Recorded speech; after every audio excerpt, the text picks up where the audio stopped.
Hello, welcome to IMARA Woman Magazine TV. We've got an exciting show on tap for you today, so stay where you are because IMARA Woman Magazine starts now.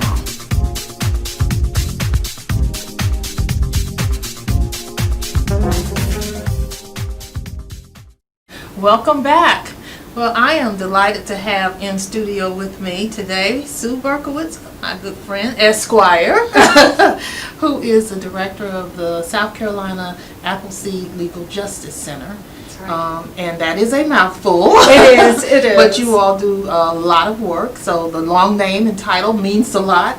But before we get into what I really want to talk about with you today, which is rent and mortgage protections, can you just kind of tell our viewers what it is the organization does? Sure. Well, first of all, thank you so much for having me here, and thank you for you. sharing this information. It's so important, and I appreciate all that you do. Oh, thank you. South Carolina Appleseed Legal Justice Center, we're a small nonprofit law office, and we do policy advocacy, and we also do impact litigation, which means we look at issues that impact lots of folk, and if we can find a legal remedy for it, we will bring that litigation. Of course, in these days of COVID, we spend a lot of our time trying to make sure that we get information out there to the public, because there's so much that needs to be conveyed to people, and we know that these are such difficult times, and we try to make it easy to understand, easy solutions. And the other thing that I'm very, very proud of my office, because it's not just me, I've got wonderful people who work with me.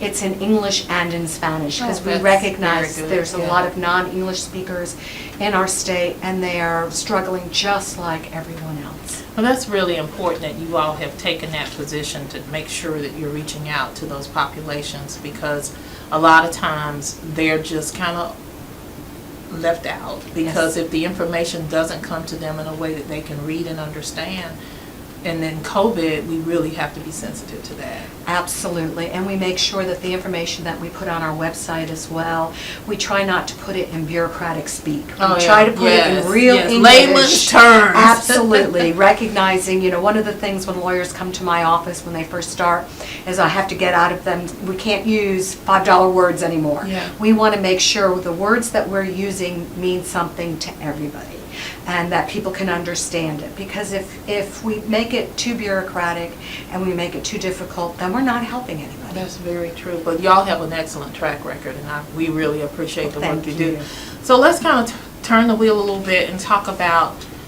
what is a big issue in South Carolina, particularly in places like Columbia, Charleston, the larger metropolitan areas, even some of the rural parts of our state, and that is the impact COVID has had on renters and on people who are unable to make their mortgage payment because they've either lost their job or their work hours have been significantly reduced and their income has been reduced.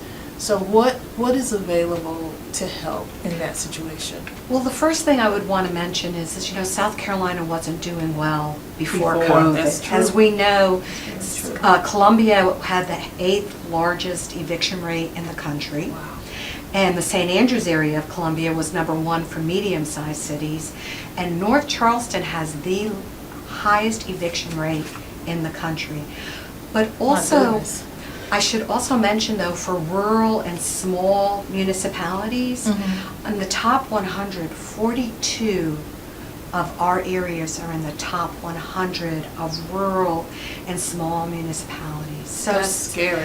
And that's because we have a real lack of affordable housing stock, and we don't have policies that often are looking at how do we increase affordable housing. And then, as we know, over the last 4 years, there's been a real erosion of federal policies and federal resources to help people afford to pay for rent and mortgages. So and COVID just really...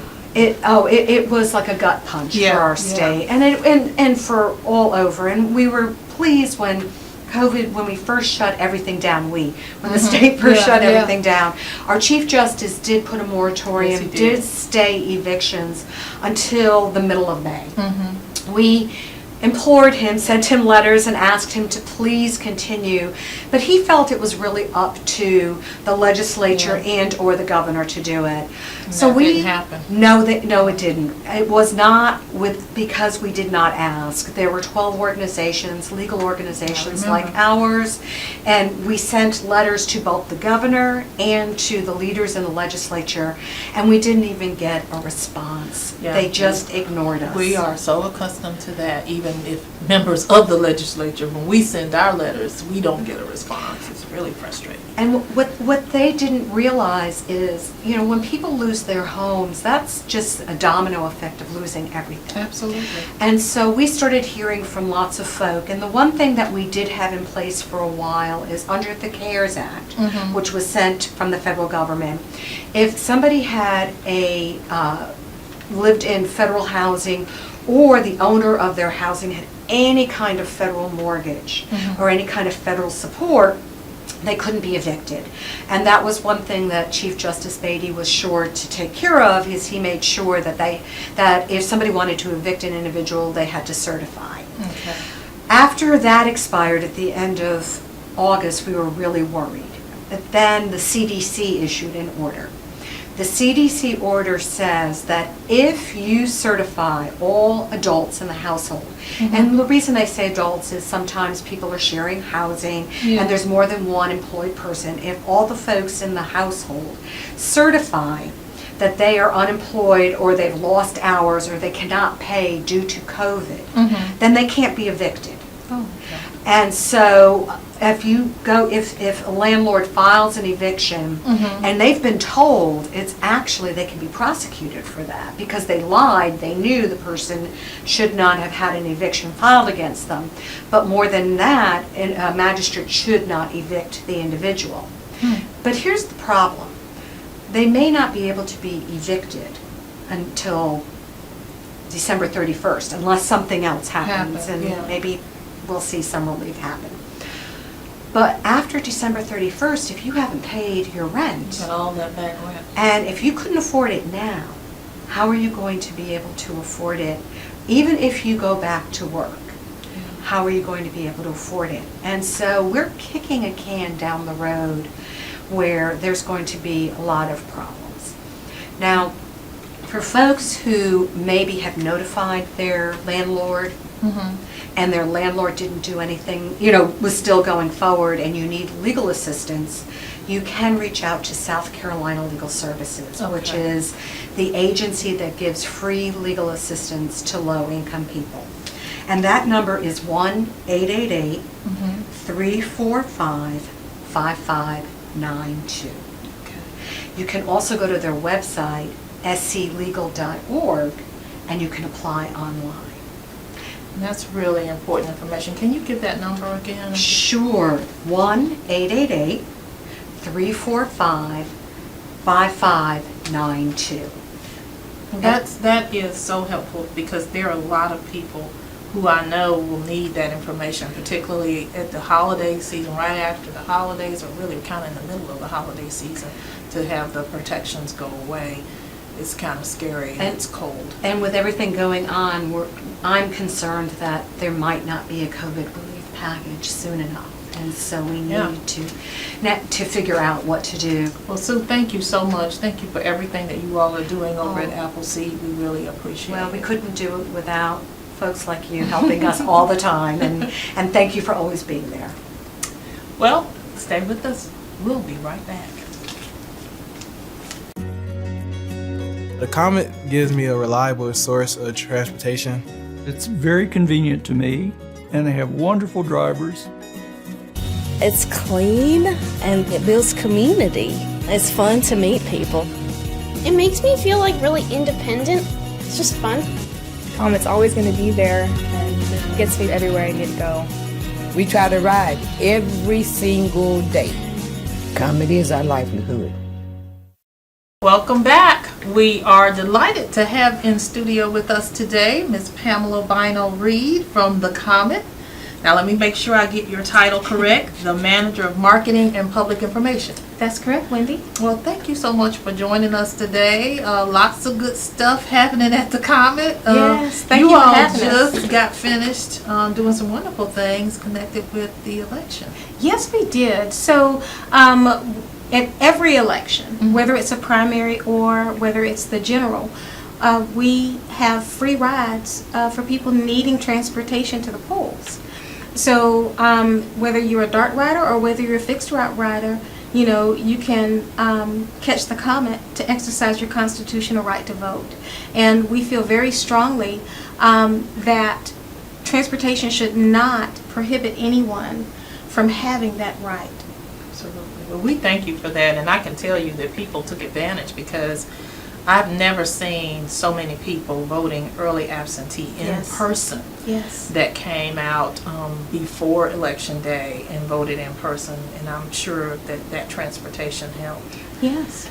Now, you know, let's talk about what everybody's talking about, and that's COVID and its impact. I know you all have done a lot of things with the Comet to try to make it a safe ride, safe environment for your drivers and your customers.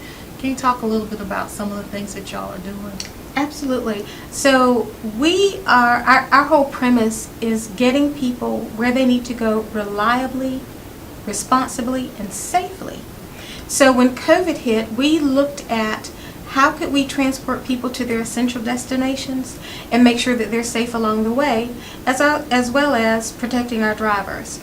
So some of the things that we've enforced, in fact, we had a mask ordinance before any of the municipalities did. Wow. And that was a little risky because in some places, you know, they got a lot of pushback on masks, especially at the very beginning. Still are in some places. But our riders are so wonderful. They acquiesced to, okay, this is what we need to do and this is what we did. But to help that out, we actually provided masks for the first 45 days. Free masks on the bus. That helped a lot, I'm sure. It did. It did for those people who it may have caught them off guard, or maybe they forgot their mask, or maybe they didn't know. And then it was so hard to get masks when it first started. I remember it really was difficult. We actually got, we were actually able to order some masks. We got some masks from when Mayor Benjamin did his mask distribution. Yes. We were part of that. So we've been just very fortunate. Well, that's good. I know that you talked about some of the changes, and I would imagine that you had to probably do some changes to scheduling as well. Yes. Can you talk a little bit about those changes? Yes. So what we have found, just like other transit agencies across the country, is that ridership did take a bit of a dip. So we had to be flexible and, you know, modify our schedule to meet the needs where it was the greatest. So we went from a regular schedule to what we call an enhanced Saturday schedule.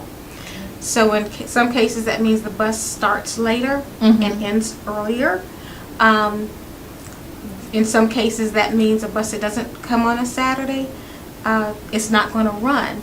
But for a lot of those routes that did not have a route on Saturday, what we did was we provided on-demand service, which they would call us and ask for a ride, and an on-demand vehicle will come pick them up in the form of a cutaway. That is really a help to a lot of people, particularly people who may have been going to a doctor's appointment and needed that special ability to get there at a certain time. Right. Yeah. Right.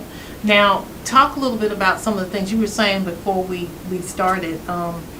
The temperature checks that you're doing and some of the other things that you're doing? Yes. So in response to COVID-19, we've actually contracted with an agency to come in and do COVID testing for our staff twice a month. It's voluntary and it's free. And it's just something that, you know, we do not only to keep us safe, but to keep the public safe as well. And then we also have temperature stations throughout the building. So when you come in, if you're a driver, you get, first thing you have to do is get your temperature taken. And the interesting thing about these, I get kind of excited about. Well, these that's okay. stations. You walk up to it, and if you don't have on a mask, it'll tell you you need to put a mask on. Really? Yes, it could actually read that. So, so much for AI, huh? Yeah, really. Yeah, it's kind of scary with artificial intelligence. Yeah. But those are some of the things. At Comet Central, which is our transit hub on Sumter Street, we have set it so that not more than 17 people can be there at a time, and it's alternate seating. You have to Okay. skip a seat when you're in there, and there's social distancing signage on the floors in different places. I think that is really good, and it's good that people have adjusted to it. And I Yes. think most people really respect those precautions that you're taking to keep everybody safe. But I tell you, I've seen a lot of buses, and I've not seen any that look better than the Comet. They are so colorful and clean and inviting. I mean, was that something that you all thought would be an attraction to riders? I mean, because it certainly is a point of pride to see them. It is. It's like a little a Crayola box on wheels. It is. If It you will. really is. And you think about when you were a child, what that Crayola box meant to you. If you got happy when you saw it, it gave you a good feeling. You had all these different colors, and it represented inclusion and welcome. So that's kind of the premise behind the buses and their colorful nature.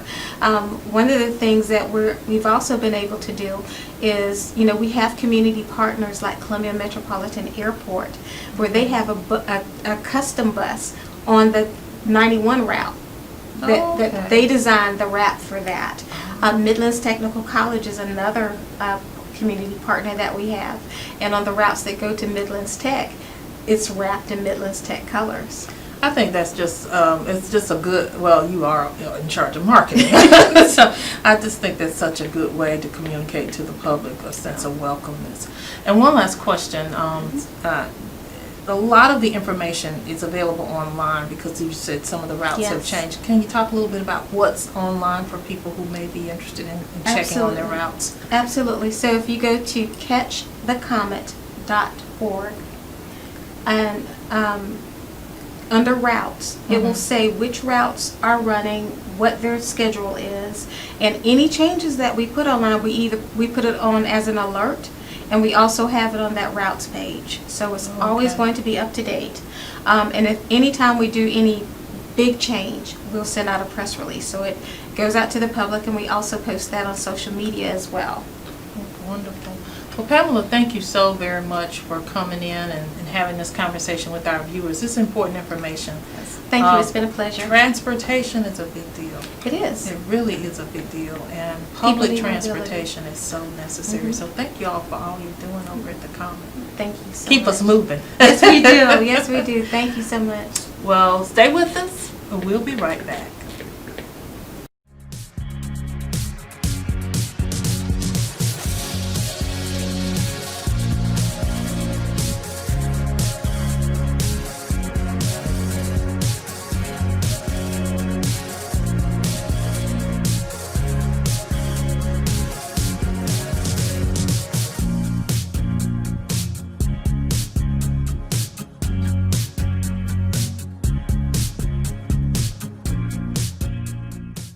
Welcome back. Well, I am so happy to have in studio with me today Donna Ayers, co-host extraordinaire. Oh, thank you. Oh, it's glad to have you back. I know this virus has really kept us all separated, but it's nice to see you and check on you and see how you doing. So How you good to been? be back. I've been doing okay. I think we're all just kind of making it. You Yeah. know, 2020's been a tough year for a lot of us, but like you said, we're still here and That's a blessing. moving forward. Well, if I got you in here, we got to talk a little politics. That's right. And, I don't know about you, but election 2020, it seems like the longest election cycle ever. How about the... Oh, absolutely. It was absolutely unbelievably did. long. And I just thought we got, all of the attention early, obviously, from the presidential race because we were first in the South. And it just went on, and then the U.S. Senate races, and it went on and on and on. So I was kind of glad to see it come to a close. Yeah. I think we all were. We Yeah. were just, it got to the point where I couldn't even watch the local news. Really? And then the last week or two, they came on the cable channels. You couldn't even get away from it. Yeah, a lot of money spent, a lot of ads that they've been running on. Of course, we didn't have a First in the South because we had a Republican Right, president. right. But, I mean, I always love to see the candidates come to South Carolina Yeah. on both sides. Yeah, oh yeah. And Yeah. it's good for our economy, and it's, Extremely, and it was the last boost actually before we went into this cycle That's of right. despair with COVID-19, to be honest with you. So, what do you think? what do I think? Well, I do believe it was the longest ever. The amount of money spent in the U.S. Senate race it's just incomprehensible. Yeah, 200, And- what, $230 million between Yes. the two candidates or something? That's a lot of money that could have done a lot of good for a lot of South Carolinians on both sides of the aisle. yeah. But that is the nature of politics, and Lindsay ended up pulling it out. Yes, and, we know. So I thought he gave a really good speech. He was very emotional. And I can tell you, the Graham camp, they were worried. Oh, yeah. Yeah, it was I think Jamie Harrison has a tremendous political future ahead of him. And, I do think that he managed to touch on some really important issues in the campaign. And he really focused on what was happening in South Carolina, even though it got a lot of national attention. When you heard him talk about the issues, his issues were the things that were relevant to South Carolina. But honestly, after the Amy Coney Barrett appointment, it was really difficult for Jamie because so many people in South Carolina wanted a Supreme Court justice that was conservative. Right. And Lindsay touted that as his claim to fame at the end, and it was for him. It worked for him. Unfortunately, for a lot of us, we weren't as pleased. Right. But that's just the nature of the Supreme Court. You know, it swings one way for a couple of years and then sometimes back the other way. And, I've had friends text me, almost nonstop after the presidential election, which maybe, will it ever stop? We're looking at court cases and recounting and all of that type of thing, and we're doomed, and no, we're not. No, we're not doomed, and to be honest with you, at some point it has to stop. The counting, we need to continue and get every vote counted, and then beyond that, we need to move on, because this country is in a bad position. Where can we do better? How can we do better? And how, this was so crazy with a pandemic and allowing people to vote absentee and vote early, and I do think that was important. Absolutely. But what did we learn from this cycle, and how can we make things better for the future? Well, Donna, honestly, I'm at the point where I think, something as important as the right to vote should not be complicated. It should be as easy as we can possibly make it for any eligible voter in this country to exercise that fundamental right. We feel that way about all the other rights, but when it comes to voting, we want all these restrictions. We talk about fraud. We talk about the things that really no one has ever really been able to prove happens in the large, in a large enough sense to make a difference. And that, the privilege, the right that we have fought so hard for some of us in this country to have in a pandemic was still being, almost looked upon as, we're not going to let this process be easy for you, when there are people who really were frightened to come out and stand in those lines, but they did, because in their state there wasn't an opportunity to vote as much by mail. And I just think that, at the end of the day, in a democracy, as we are a democracy, we need to be focused on what can we do to make certain that every citizen, every eligible voter has the right to vote, and it's not as complicated as we tend to try to make it. And I think if you're not willing, and I don't mean you personally, but the legislative process that we went through here in South Carolina, if we're not willing to do that in a pandemic, right? When will we be able to stop and say, this just doesn't make any sense? People should not have to risk their lives to vote.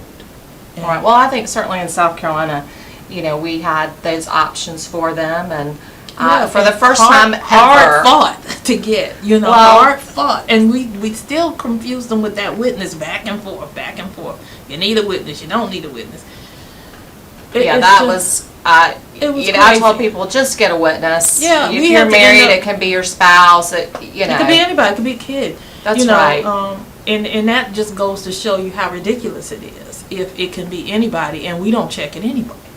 And so I just think that at some point we have to look at that. But I digress. Let's talk about the results All right. because Well, we and had I'm all some about ease, but interesting we also results. we also want integrity Yeah. along with ease. And like I said, I walked in and walked out for the first time at my Yeah. precinct ever during a presidential year. Yeah, because more people voted early absentee, Right. either in person. That's And right. most of the people in my community voted absentee in person, because guess what? The mail was being yes. tampered with, Yes. and so they couldn't even trust, or were led to believe, and that was rightfully so, because they couldn't trust the mail. I mean, this is it is was crazy. unbelievable. Yeah, We want to talk about some local races. Yes, let's do Talk it. about South Carolina. Yeah, y'all did good. We did. And, the Republicans had control of both houses, and they gained a few seats. Critical. We lost a few Democrats, some of whom I consider friends, so I wasn't necessarily happy about all of that. Yeah, but I mean, it's the nature of politics. You got to get your vote out. Right. And in a fair election, there will be winners and losers. And to be honest with you, as a Democrat, a lifelong Democrat, we have to do a better job of getting people registered to vote and making sure that they get out to vote and giving them a reason to understand that voting connects you to public policy, which connects to everything you do. Right. There is, from, cradle to grave. And all politics is local. All of Those it's local races, they matter. They matter. Those are the They people that more touch your lives, every that day. make policy, that touch your life every day. So it'll be interesting to see where we go from here. I'm not discouraged, though I do think change is necessary, and we have an opportunity with the the redistricting Right, that's coming up. to actually this year, because of the census. Hopefully we did better than hopefully people filled them out, but we need to make certain that the public understands the importance of what we do at the State House, what happens on county council, what happens in school board meetings, because all of that is about the vote. That's Every right. last bit of it. Hopefully now that we've got some different type of leadership in the White House, we'll see some trickle down effect of that. I hope so. For the Well, and good of the hopefully country. Republicans will hold the Senate. Well, I disagree with that. We'll see. We'll see. We'll be watching Georgia. All eyes on Georgia. That's right. Well, Donna, believe it or not, our time is up, and that completes our show today. Listen, we hope that you enjoyed it, that you learned something that both empowers and inspires you. And whatever you do, please, folks, wear your mask, social distance, practice good hygiene, because we want you to be with us for a very long time. We wish you and your family a very safe, happy, and healthy holiday season. Until the next time, peace and blessings.